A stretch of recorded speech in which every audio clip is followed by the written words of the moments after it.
Hello and welcome to Soap Goes to the Oscars. This is episode 126. Still going somehow. I'm recording this on November 16th, 2025. I watched the movie last night on the 15th. This one was available on Tubi, so it was free with a bajillion commercials. And the movie was the talk of the town. And I think on the last episode, I said that I hadn't paid for anything yet in this round. So you know, it was $0 for the whole round. But I forgot that I did have to buy the DVD for Wake Island. So right now my average is 95 cents a movie. Wake Island was about $6.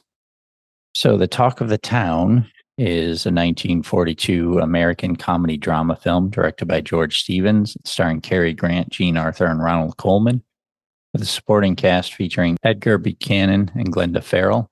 The screenplay was written by Irwin Shaw and Sidney Buckman, adaptation by Dale Van Every from a story by Sidney Harmon. The picture was released by Columbia Pictures. This was the second time that Grant and Arthur were paired in a film after Only Angels Have Wings in 1939. Produced by George Stevens and Fred Jewell, associate producer, cinematography Ted Tetzlaff, edited by Otto Meyer, music by Friedrich Hollander, produced and distributed by Columbia, release date August 20th, 1942, with a runtime of 117 minutes.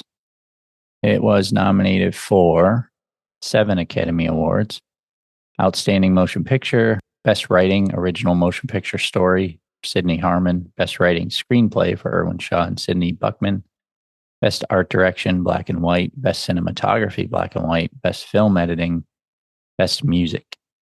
Screenwriter Sidney Buckman, who co-wrote the script with Irwin Shaw, was blacklisted in the 1950s. Consequently, Buckman, one of the men who penned Mr. Smith Goes to Washington, left the U.S. and began working in Fox's European division. Buckman would remain in France until his death in 1975. Critical assessments. According to Bosley Crowther, there's that name again, the essential purpose of this tale is to amuse with some devious dilemmas, and that it does right well. He called the script smart and lively. The movie also premiered at the Radio City Music Hall.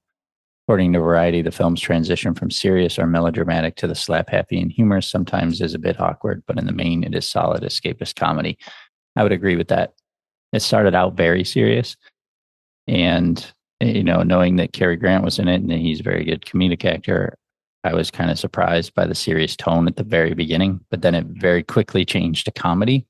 And I will say, obviously Cary Grant and Ronald Colman, I've seen in a few movies doing this experiment here. Jean Arthur has actually been in a few too. I don't remember her as well from the movies that she was in, but this one, she is the standout. So this was really pretty good. I gave it 4 stars. The star of this movie is Jean Arthur. You can bill it however you want, but she was the standout to me. Basic story. Cary Grant plays Leopold Dilg, who is accused of arson and murder, setting fire to a woolen mill, killing the mill foreman, Clyde Bracken. He escapes during the trial from jail and seeks shelter in a remote cottage owned by a former schoolmate, Nora Shelley, on whom he has had a crush for years. She is also fixing up the place to rent out to a lawyer, played by Ronald Colman. Lightcap is his name.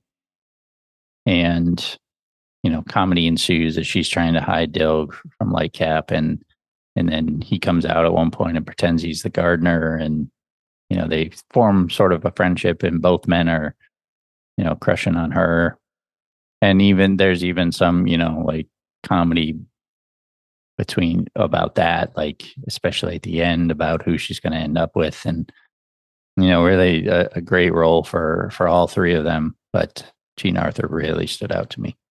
Production, The Talk of the Town, began with the working title Mr. Twilight, which she calls Ronald Colman's character at one point, I think.